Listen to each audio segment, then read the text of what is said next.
ಇಂದು ಮತ್ತಷ್ಟು ತೀವ್ರಗೊಳ್ಳಲಿದೆ ಕರವೇ ಪ್ರತಿಭಟನೆ.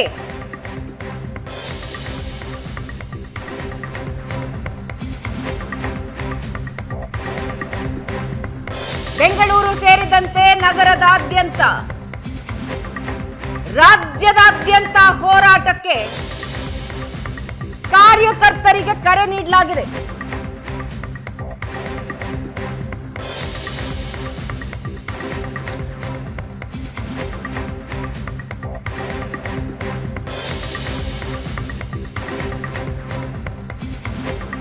ಕರವೇ ಕಾರ್ಯಕರ್ತರಿಂದ ಸಿಎಂ ಸಚಿವರ ಮನೆಗೆ ಮುತ್ತಿಗೆ ಹಾಕುವ ಸಾಧ್ಯತೆ ಇದೆ.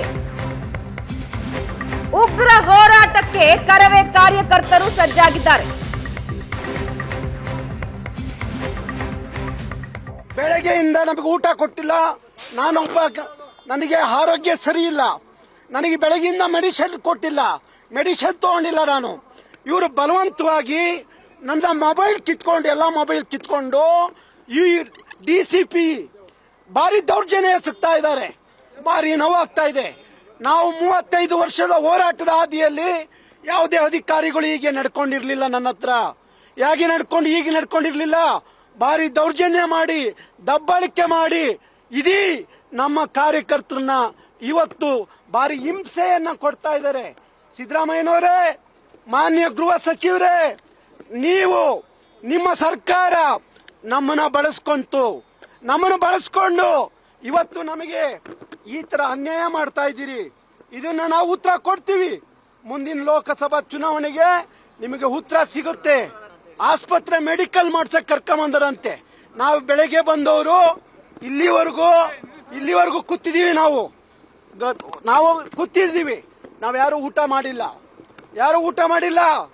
ಒಬ್ಬ ರಾಜಕೀಯ ಕೈದಿಗಳನ್ನ ಯಾಕೆ ನಡೆಸ್ಕೋಬೇಕು ಅಂತ ಹೇಳಿ ಇವರಿಗೆ ಗೊತ್ತಿಲ್ಲ. ನಾನು ಆರೋಗ್ಯದ ಪರಿಸ್ಥಿತಿ ನನಗೆ ಚೆನ್ನಾಗಿಲ್ಲ. ನಾನು ಮೆಡಿಸಿನ್ ತಗೊಂಡಿಲ್ಲ. ನನ್ನ ನಾಡು ನುಡಿಗಾಗಿ ಇವತ್ತು ಇಲ್ಲ ಸತ್ತು ಹೋಗ್ಬಿಡ್ಲಿ ಚಿಂತೆ ಇಲ್ಲ, ಸಾಯ್ಲಿ ಚಿಂತೆ ಇಲ್ಲ. ಕನ್ನಡಿಗರು ನಾಳೆ ಬೀದಿಯಲ್ಲಿ ನಿಮ್ಮ ಚಳವಳಿ ಪ್ರಾರಂಭ ಆಗಬೇಕು. ಬೀದಿಯಲ್ಲಿ ಕನ್ನಡಿಗರಿಗೆ ಕರೆ ಕೊಡ್ತಾ ಇದ್ದೀನಿ. ಇಡೀ ಕರ್ನಾಟಕ ರಕ್ಷಣಾ ವೇದಿಕೆ, ಇಡೀ ರಾಜ್ಯದ ಕರವೇ ಕಾರ್ಯಕರ್ತರಿಗೆ ನಾನು ಕರೆ ಕೊಡ್ತಾ ಇದ್ದೀನಿ. ಬೀದಿಗೆ ಇಳಿಬೇಕು. ನಾಳೆ ಮುಖ್ಯಮಂತ್ರಿ ಮನೆ ಮುಂದೆ ಮತ್ತೆ ಗೃಹ ಸಚಿವರ ಮನೆ ಮುಂದೆ ನಿಮ್ಮ ಪ್ರತಿಭಟನೆ ಆಗ್ಬೇಕು. ನೀವು ಯಾವತ್ತಕ್ಕೋ ಹೆದರಬೇಡಿ, ಅಂಜಬೇಡಿ. ಏನೇ ಆಗ್ಲಿ, ನಮ್ಮನ್ನು ಅದೇನು ಮಾಡ್ತಾರೆ ಮಾಡ್ಲಿ. ನಮ್ಮನ್ನು ಕೊಂದ್ಬಿಟ್ವಿ, ಚಿಂತೆ ಇಲ್ಲ. ಯಾವುದೇ ಕಾರಣಕ್ಕೂ ನಾವು ಹೊಂಜಲ್ಲ. ನಮ್ಮ ಹೋರಾಟದಿಂದ ಹಿಂದೆ ಹೋಗಲ್ಲ. ಬೆಳಗ್ಗೆಯಿಂದ ಈ ಬಗ್ಗೆ ಇನ್ನಷ್ಟು ಡೀಟೇಲ್ಸ್ ಹಂಚಿಕೊಳ್ತಾರೆ ನಮ್ಮ ಪ್ರತಿನಿಧಿ ನಟರಾಜ್ ಸಂಪರ್ಕದಲ್ಲಿದ್ದಾರೆ. ನಟರಾಜ್, ಕರವೇ ಉಗ್ರ ಹೋರಾಟಕ್ಕೆ ಸಜ್ಜಾಗಿದೆ ಅನ್ನೋ ಮಾಹಿತಿ ಇಲ್ಲಿವರೆಗೆ ತಿಳಿದು ಬರ್ತಾ ಇದೆ. ಇವತ್ತಿನಿಂದ ಕರವೇ ಕಾರ್ಯಕರ್ತರ ಹೋರಾಟದ ಹಾದಿ ಹೇಗಿರುತ್ತೆ?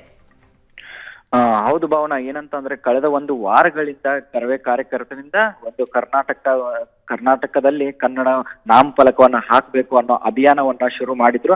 ಅದರ ಬೆನ್ನಲ್ಲೇ ನಿನ್ನೆ ಕೂಡ ಬೆಂಗಳೂರಿನಲ್ಲಿ ಬೃಹತ್ ಪ್ರತಿಭಟನೆ ಇಲ್ಲಿ ಮಾಡಲಾಯಿತು. ಮತ್ತೆ ಪ್ರಮುಖ ಮಾಲ್ಗಳಾಗಿರ್ಬೋದು, ಮತ್ತೆ ಅಂಗಡಿಗಳ ಮುಂಗಟ್ಟುಗಳಾಗಿರ್ಬೋದು, ಅದರ ಮುಂದೆ ಇರತಕ್ಕಂತಹ ಇಂಗ್ಲಿಷ್ ಬೋರ್ಡ್ಗಳನ್ನ ತೆಗೆದು ಕನ್ನಡ ಬೋರ್ಡ್ ಹಾಕಲು ಒತ್ತಾಯವನ್ನ ಮಾಡಿದ್ರು. ಆದ್ರೆ ಯಾರು ಬೋರ್ಡ್ಗಳನ್ನ ಹಾಕಿರ್ಲಿಲ್ಲ. ಅವರಿಗೆ ಒಂದು ಎಚ್ಚರಿಕೆಯನ್ನ ಕೂಡ ನೀಡಲಾಗಿತ್ತು. ಸೊ ಅವರು ನಿನ್ನೆ ಒಂದು ಪ್ರತಿಭಟನೆಯಲ್ಲಿ ಸಾಕಷ್ಟು ಸಂಖ್ಯೆಯಲ್ಲಿ ಕರವೇ ಕಾರ್ಯಕರ್ತರು ಭಾಗಿಯಾಗಿದ್ರು. ಮತ್ತೆ ನಿನ್ನೆ ಮಧ್ಯಾಹ್ನದ ನಂತರ ಎಲ್ಲರನ್ನು ಕೂಡ ಒಂದು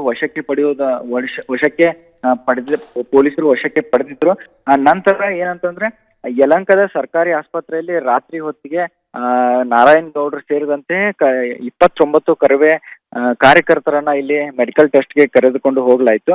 ಸೊ ನಂತರ ಏನಂತಂದ್ರೆ ಕರವೇ ನಾರಾಯಣಗೌಡ ವಿರುದ್ಧ ಚಿಕ್ಕಜಾಲ ಪೊಲೀಸ್ ಠಾಣೆಯಲ್ಲಿ ಪ್ರತ್ಯೇಕ ಕೇಸ್ಗಳನ್ನ ಕೂಡ ದಾಖಲನ್ನ ಮಾಡಲಾಯಿತು. ಯಾಕಂತಂದ್ರೆ ಪ್ರಮುಖವಾಗಿ ಹೆದ್ದಾರಿ ತಡೆ, ಕರ್ತವ್ಯ ನಿರತ ಪೊಲೀಸ್ ಸಿಬ್ಬಂದಿ ಮೇಲೆ ಹಲ್ಲೆ ಅನ್ನೋ ಕಾರಣಕ್ಕೆ IPC ಸೆಕ್ಷನ್ 353 ಅಡಿಯಲ್ಲಿ ಇಲ್ಲಿ ಕೇಸನ್ನ ಮಾಡಲಾಗಿದೆ. ಸೊ ಇವಾಗ ಇನ್ನೊಂದು ಪ್ರಮುಖವಾಗಿ ಹೇಳ್ಬೋದು ಅಂತಂದ್ರೆ ಮೆಡಿಕಲ್ ಟೆಸ್ಟ್ಗೆ ಕರೆದೊಯ್ಯುವಾಗ ಬಸ್ ಅನ್ನ ತಡೆದು ಬಸ್ಗೆ ಕಲ್ಲನ್ನ ಇಲ್ಲಿ ಕಾರ್ಯಕರ್ತರು ಬಸ್ಗೆ ಕಲ್ಲನ್ನ ಎಸೆಯಲಾಗಿತ್ತು. ಸೊ ಈ ಸಂದರ್ಭದಲ್ಲಿ ಈ ರೀತಿ ಮಾಡಬಾರ್ದು ಅನ್ನೋ ನಿಟ್ಟಿನಲ್ಲಿ ಚಿಕ್ಕಜಾಲ ಪೊಲೀಸರಿಂದ ಇಲ್ಲಿ ನಾರಾಯಣಗೌಡರು ಸೇರಿ ಇಲ್ಲಿ ಕಾರ್ಯಕರ್ತರನ್ನ ಇಲ್ಲಿ ವಶಕ್ಕೆ ಪಡೆಯಲಾಯಿತು. ಮತ್ತೆ ಮಧ್ಯರಾತ್ರಿ 1:30 ನಂತರ ಇಲ್ಲಿ ಪೊಲೀಸ್ ನಗರ ಪೊಲೀಸ್ ಆಯುಕ್ತರ ಸೂಚನೆ ಮೇರೆಗೆ ಇಲ್ಲಿ ಎಲ್ಲರನ್ನೂ ಕೂಡ ಒಂದು ಬಂಧನ ಮಾಡಿದ್ರು. ಸದ್ಯ ದೇವನಹಳ್ಳಿಯಲ್ಲಿರುವಂತಹ ಒಂದು ನ್ಯಾಯಾಧೀಶರ ಮನೆ ಮುಂದೆ ಎಲ್ಲಾ ಕಾರ್ಯಕರ್ತರು ಹಾಗೂ ನಾರಾಯಣಗೌಡರನ್ನ ಇಲ್ಲಿ ಕರೆತರಲಾಗಿರ್ತಕ್ಕಂಥದ್ದು ಕೂಡ ನಮ್ಗೆ ಇಲ್ಲಿ ಕಂಡು ಬಂದಿದೆ. ಸೊ ಇವತ್ತು ಕೂಡ ಒಂದು ಉಗ್ರ ಹೋರಾಟವೇ ಇಲ್ಲಿ ನಡೆಯುತ್ತೆ. ಯಾಕಂತಂದ್ರೆ ರಾಜ್ಯಾಧ್ಯಕ್ಷರಾದಂತಹ ಕರವೇ ನಾರಾಯಣಗೌಡರನ್ನ ಇಲ್ಲಿ ಇವತ್ತು ಬಂಧನ ಮಾಡಲಾಗಿದೆ ಅನ್ನೋ ಕಾರಣಕ್ಕೆ ಇವತ್ತು ಕೂಡ ಬೆಂಗಳೂರು ಸೇರಿದಂತೆ ನಗರದಾದ್ಯಂತ ಮತ್ತು ಕರ್ನಾಟಕ ರಾಜ್ಯದಾದ್ಯಂತ ಒಂದು ಉಗ್ರ ಹೋರಾಟ ಮಾಡ್ತೀವಿ ಅನ್ನೋ ಮಾತುಗಳು ಕೂಡ ನಿನ್ನೆ ಕರವೇ ರಾಜ್ಯಾಧ್ಯಕ್ಷ ನಾರಾಯಣಗೌಡರು ಹೇಳಿದ್ರು. ಅದರ ಬೆನ್ನಲ್ಲೇ ಇವತ್ತು ಕೂಡ ಎಲ್ಲಾ ಕಾರ್ಯಕರ್ತರು ಸೇರಿ ಒಂದು ಉಗ್ರ ಪ್ರತಿಭಟನೆ ಮಾಡ್ತಾರೆ ಅನ್ನೋ ಮಾಹಿತಿಗಳು ನಮ್ಗೆ ಕಂಡು ಬರ್ತಾ ಇದೆ ಭಾವನಾ.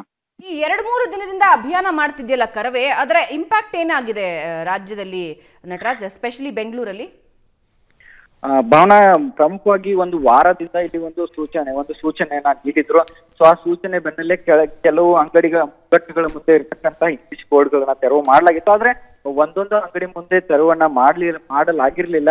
ಸೊ ಅಂತಹ ಅಂಗಡಿ ಮುಗ್ಗಟ್ಟುಗಳಿಗೆ ಇವರೇ ಕರವೇ ಕಾರ್ಯಕರ್ತರಿಗೆ ಹೋಗಿ ಒಂದು ಒಡೆಯುವಂತಹ ಪರಿಸ್ಥಿತಿ ಕೂಡ ಉಂಟಾಗಿತ್ತು. ಆದ್ರೆ ನಿನ್ನೆ ಉಗ್ರ ಹೋರಾಟ ಮಾಡಿದಾಗ ಎಲ್ಲವೂ ಕೂಡ ಒಂದು ಉಗ್ರ ಪ್ರತಿಭಟನೆ ರೂಪದಲ್ಲಿ ನಮ್ಗೆ ಕಂಡು ಬಂತು.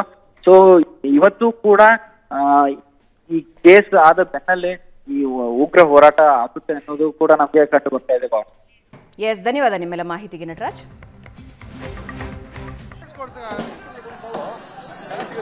ಇಲ್ಲಿ ಒಂದು ನಿಮಿಷ.